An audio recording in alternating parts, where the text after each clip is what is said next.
everyone. Thank you for joining us for our webinar today, How Understanding Personality Can Promote Diversity and Inclusion. My name is Caitlin, and I'm an Associate Marketing Manager at the Myers-Briggs Company.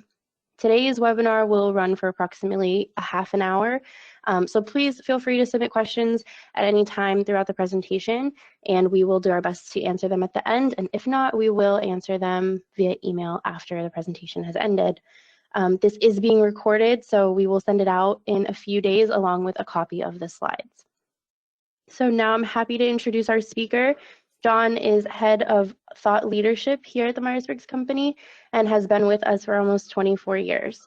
John lives and breathes psychometrics and is one of the leading authorities in the application of personality type.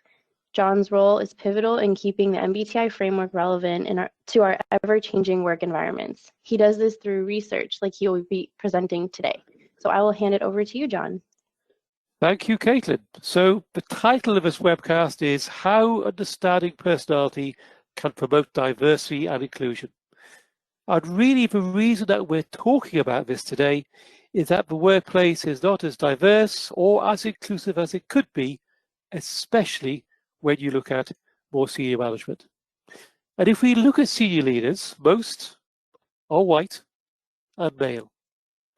If you type CEO into an image library, as I did when I put this presentation together, this is the sort of image that you get, a white man wearing a suit. And if you look at the publicly available statistics, you get the same message. For example, women make up less than 7% of CEOs of Fortune 500 companies. In fact, at the start of 2020, there were more CEOs of S&P 100 companies named John than there were women CEOs. And there were more directors named John, or Robert, or William, or James than all the women directors of these companies.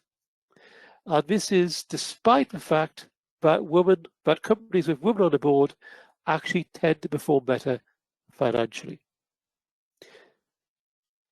And we have a similar story if we look at minority groups.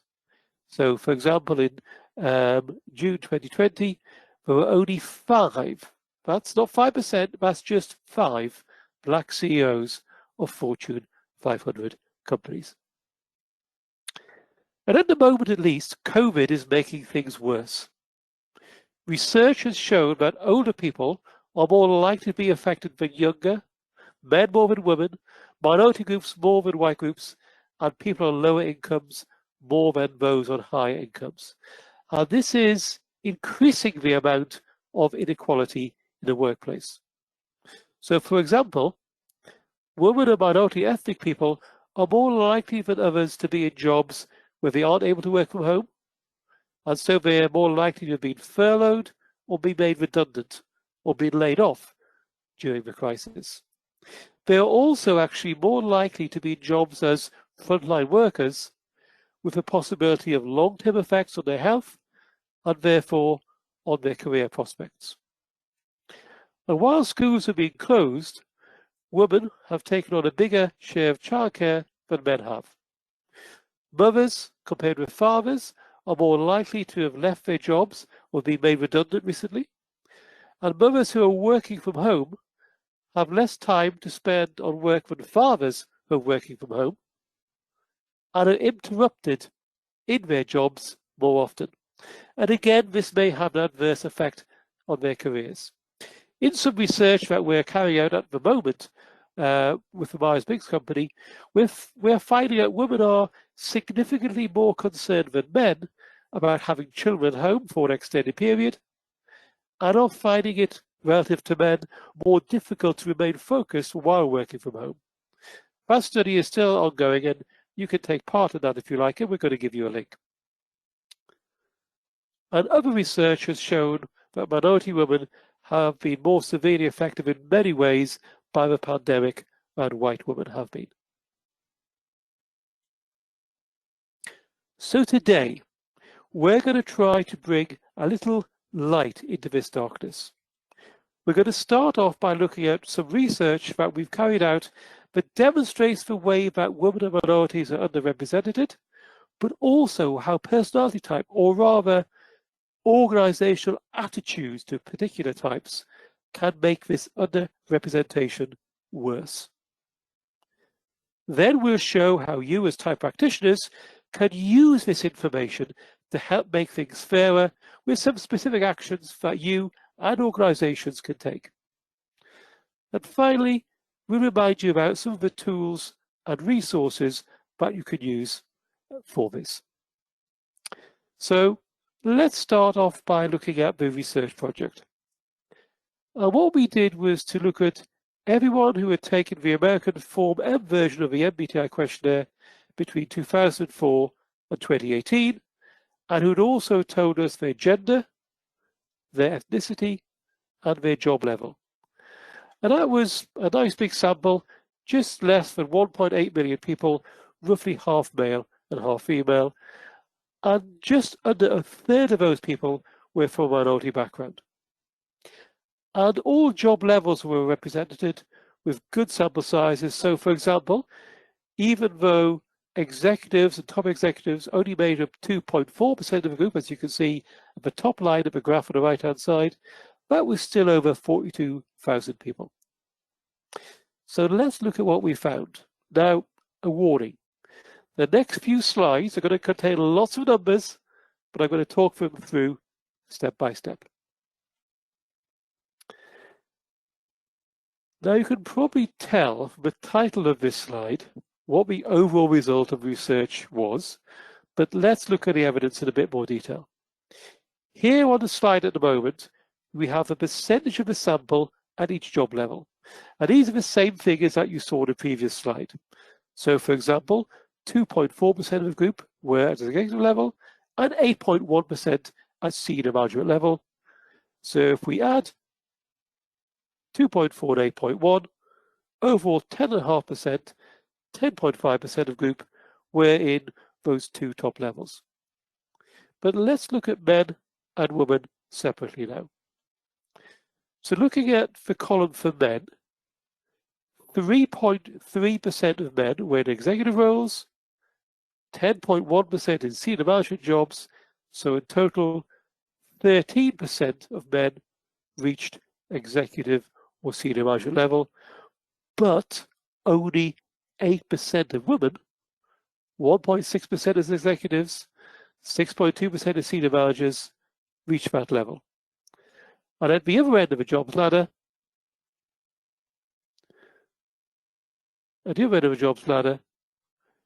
53%, more than half of women are below management level, but 45%, less than half of men.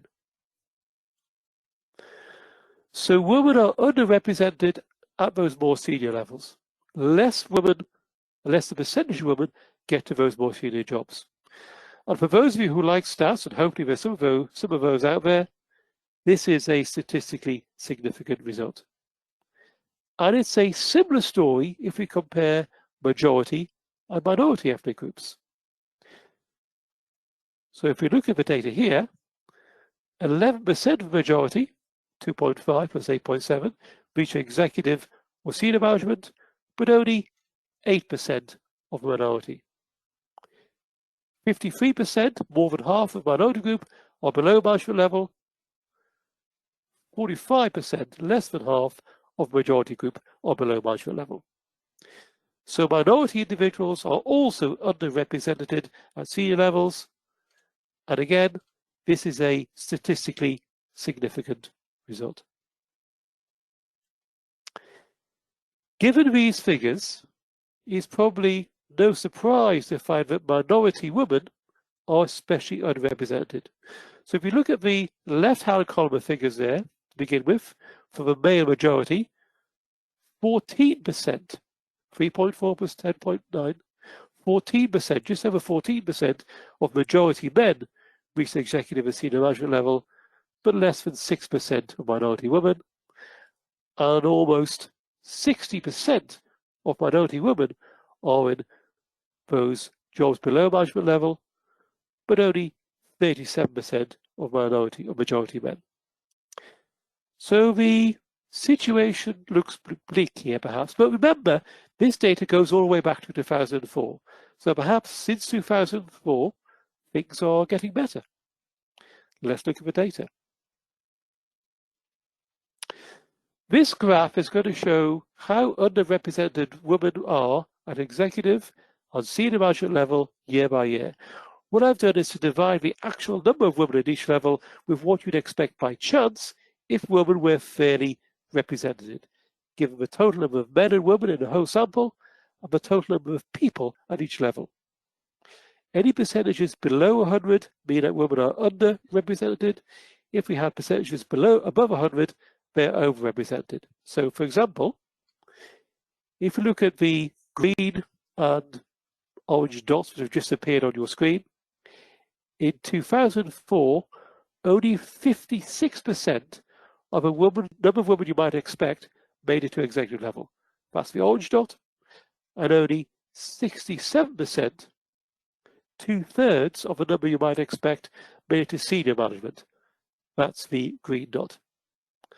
Next year, things improved a bit, but before we look at all the data, let's see what you think.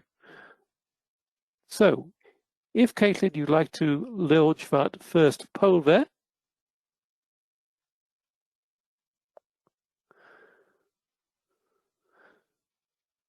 So you can see a poll has just opened your screen, which you're asking, what percentage of women, when do you think women may have achieved parity with men at that executive and top executive level? And we'll just give you a little while for those numbers to come in. And we can see the numbers changing. Just give you a few more seconds.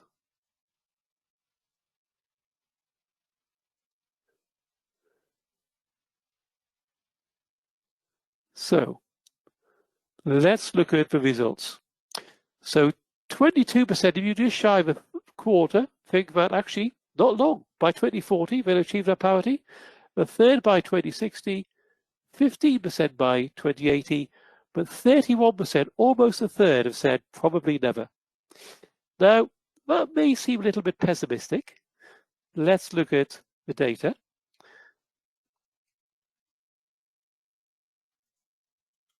Over the last 15 years, there has been a gradual improvement, but there's still a big gap, especially at executive level. And even if these trends continue in a straight line, then for senior management, women might be fairly represented among senior management by the early 2030s, at executive level by 2070, 50 years from now. But I think that's almost certainly too optimistic. As the proportion of women approaches 100% of what it should be, there's likely to be a level off. So I'm not sure about probably never, but I'd be very surprised if women would achieve fair representation at executive level this century. Minority groups are also underrepresented at senior levels, but the trend here isn't so clear. And we're really not sure why there's this dip in recovery.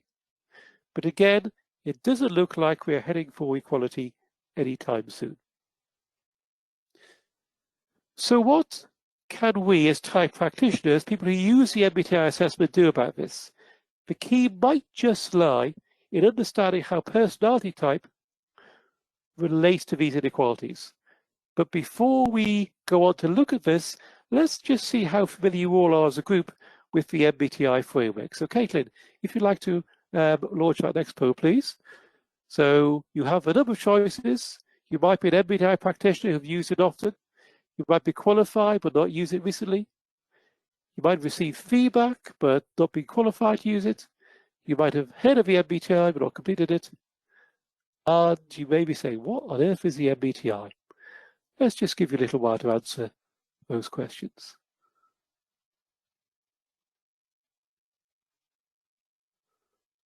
Okay, I think we might stop the voting there. So almost all of you are actually qualified, and the few who aren't have received the MBTI feedback. So I'm going to assume we know a little bit about what those 4 areas of the MBTI actually talk about in terms of expert intuition, sensing intuition, thinking and feeling, and judging and perceiving. Now, as we'll see shortly, the middle 2 preference pairs are particularly relevant to diversity issues, about sensing, intuition, and thinking and feeling. And if we look at the data from our 1.8 million people, we can see that some people with some type preferences are more likely to make it to the top than other people are. So people at the top level are a little more likely than non-managers to have preferences for extroversion. That's the orange bars on this graph. There's not a huge difference though. But senior people are definitely more likely to have preference for intuition. That's yellow bars on that graph. And for thinking, that's the blue bars on the graph that just appeared. But for judging and perceiving, that preference doesn't seem to have a big impact. But here's the thing. These differences have an impact on diversity because thinking and feeling has interaction with gender and sensing and intuition with that majority or minority split. Let's see how this works. Here are the figures for thinking for men and women separately. Now, if you look at the male column, you will see that men at high levels are a little bit more likely to have a thinking preference than men at lower levels.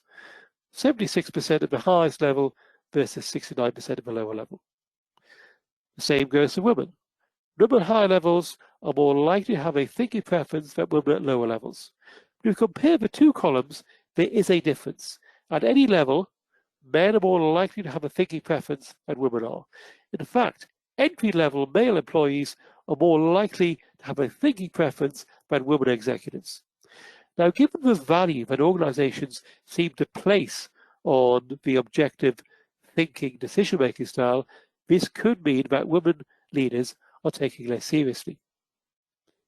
There's some good evidence, for example, that a people-focused, values-based way of making decisions, something very like feeling, in other words, helps you to create a very effective transformational leadership style.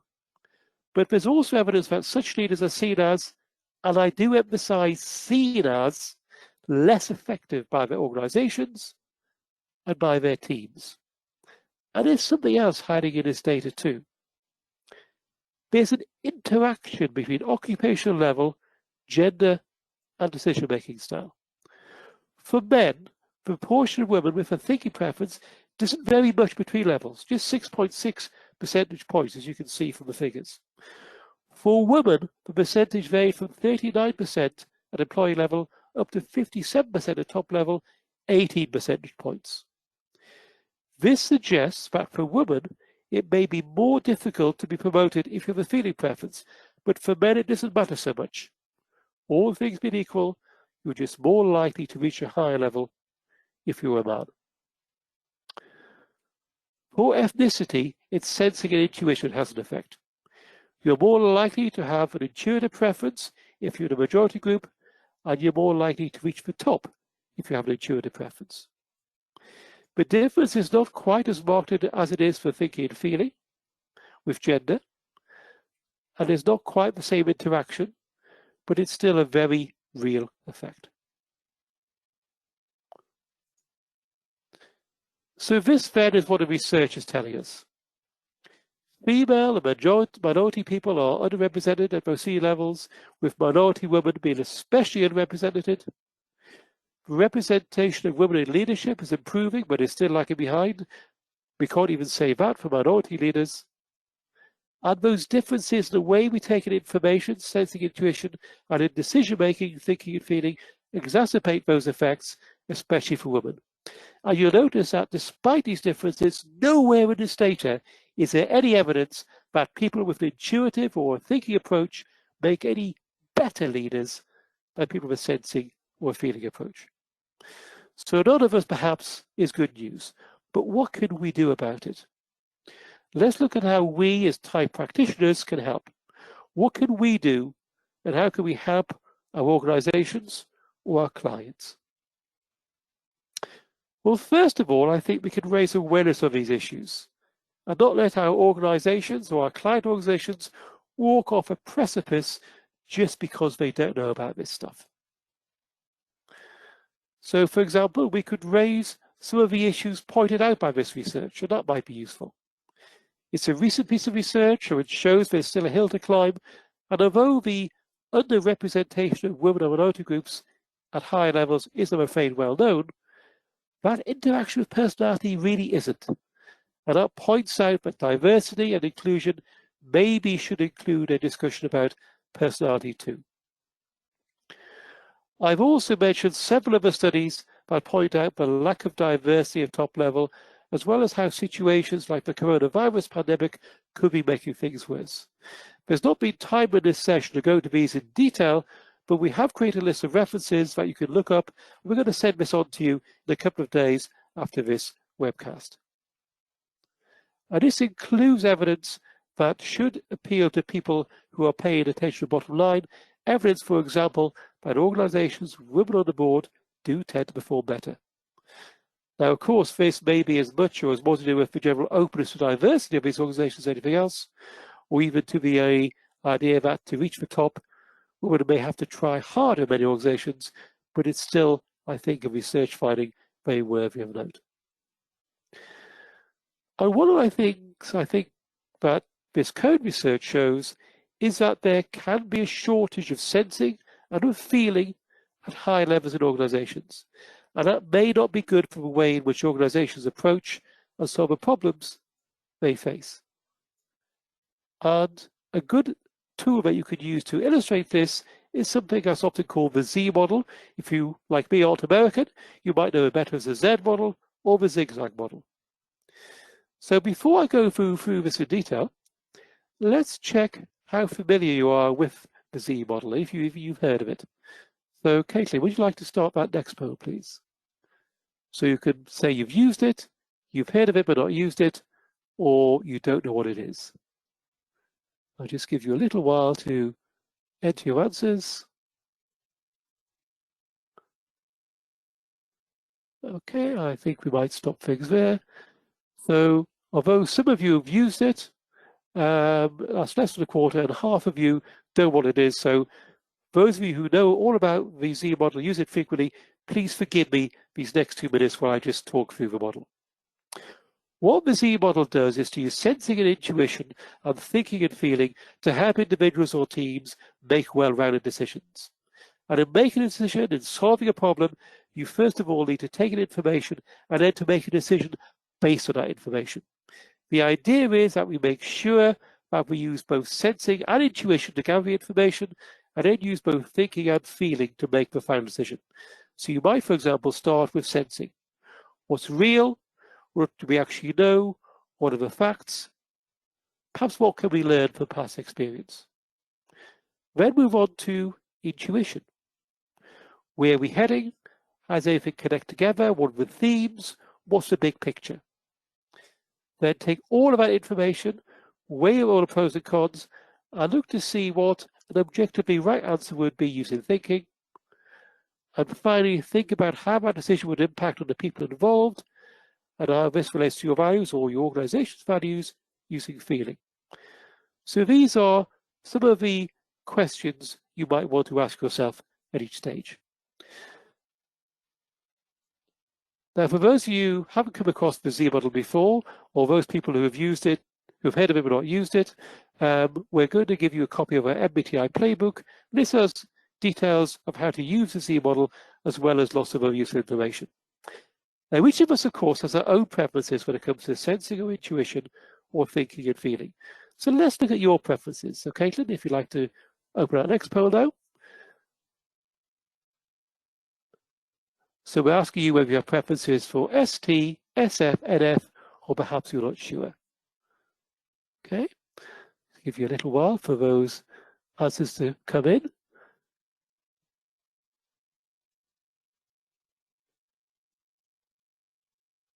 Okay, let's stop there. And it looks like the majority of you, well, the largest single group have preferences for N and F, intuition and feeling. Now, if you were a group of people coming to a decision, there's rather a lot of you to come to a decision, but let's just go with it. That might mean that when you look at a problem, you know you should look at what's real and what's actionable, but frankly, that's a bit boring. You're much more interested in the excitement about how things go together, where we're going, all that intuitive stuff. let's not worry too much about the pros and cons. Let's look at how this really affects people and what do I feel about this decision and how it affects my values. You might neglect sensing and thinking and make a less well-rounded decision than you might otherwise do. And the same possible blind spots may go for managers, executives, CEOs, and as we've seen from the data, many of these have intuitive and thinking preferences. All that important sensing and feeling stuff can get ignored. Using the Z model with groups of senior managers and forcing them to spend the same amount of time on sensing, intuition, thinking and feeling results in more rounded decisions and also allows voices which might otherwise have been ignored to come through. And building acceptance and respect for sensing and feeling is likely to help diversity in itself. If we can help people to understand the importance of a diversity of personality, this opens the door to an understanding of the importance and the advantages of other forms of diversity too, and starts to build really a more inclusive view of the world. Because one of the advantages of having diversity or personality, but other forms too, is that it can act as a counter to groupthink. The tendency for everybody to say the same, to think the same, to ignore data or opinions that run against the line of thinking put forward by the majority of the group.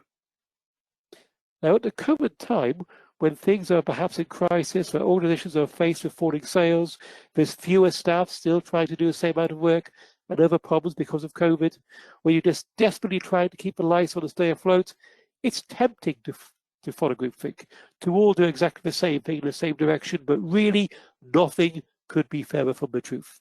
It's even more important that organizations have a diversity of people, a diversity of ideas, a diversity of attitudes in order to come up with the new or novel solutions that this novel situation we're in makes important. And one of the best ways to avoid groupthink is to increase the self-awareness of leaders and their teams. And it goes beyond this. Tools like the MBTI are great for helping people to understand themselves, but also how they differ from other people. And understanding that those differences are positive and we can use them in positive, creative ways, and understanding the importance, the utility of diversity and personality is a stepping stone to appreciating the importance of all forms of diversity. So that we have positive reasons, not just groupthink or box-ticking reasons, for really appreciating and embracing diversity. Let's very quickly recap what we've talked about, because I'm conscious of time, both in terms of research, which says where we are now, and also actions, what we can do about this. The research evidence, as we've seen, is pretty clear. I'm not going to read those points again, we've seen it before, but in this last point, which is something that's not so widely known, lies the germ of something that we as type practitioners can do about it. We can raise awareness of this in similar research, but also put it in context. How COVID is making things worse, how organizations are missing out on talent by making things more difficult for women and minorities, especially those with sensing and feeling preferences, and how ignoring these aspects of personality can lead to groupthink. We can use practical tools like the Z model, and above all, we can build self-awareness in leaders and so increase their understanding of a positive aspect of difference and diversity in others. So let's finish off by looking at some of the steps that you might want to take following this webcast and some of the resources you might draw on. Caitlin, over to you. Thank you. As John mentioned, there are a couple of resources that we have for you. So the first one being our virtual workforce page.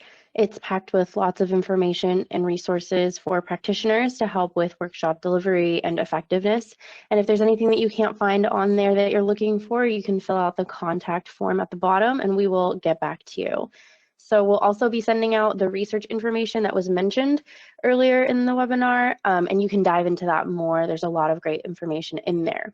Another resource that was mentioned was our MBTI playbook, and that is full of great workshop checklists, activities, and virtual delivery instructions. And it's a great resource to help target and boost your workshops.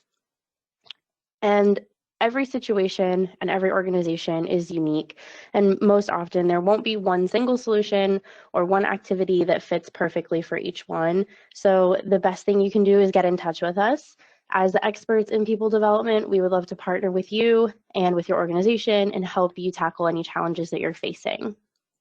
So it's 9:30. I think we have time for one question that came through. So just one question for now, and then we'll answer the other ones via email later. But John, does this research mean that we should be using the MBTI to recruit more S and F people as senior leaders? Really good, Caitlin, and thank you very much to the person who answered it. And the answer is an unequivocal no. And I think there's a few things in there. First of all, the MBTI, as practitioners will know, is not designed as a recruitment tool. The very ethos of the MBTI and the way it's used in connection with the self-assessment interview and feedback to help people discover their own type means it's a wonderful tool for development and is not suitable for selection.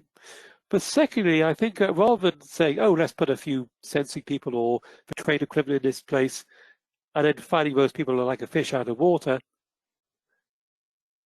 I think it's much more important to change the culture of organizations and to help people appreciate the values of things like sensing and feeling. There's a phenomenon called the glass cliff. What that often happens is that organizations will recruit somebody different, often a woman or a minority, when things aren't going well as a CEO, and then when things still don't go well, they get rid of them. And often it's because they've parachuted this person in, but they haven't changed the culture of the organization around them. So changing that culture and appreciating that diversity, I think, is more important than just trying to get some people at the top and hoping somehow it'll all go fine. Great. Well, that is all we have time for today, but we will answer any of the questions that came through via email, and feel free to send more to us at webinars@themyersbriggs.com. And thank you everybody so much for joining us. Thank you.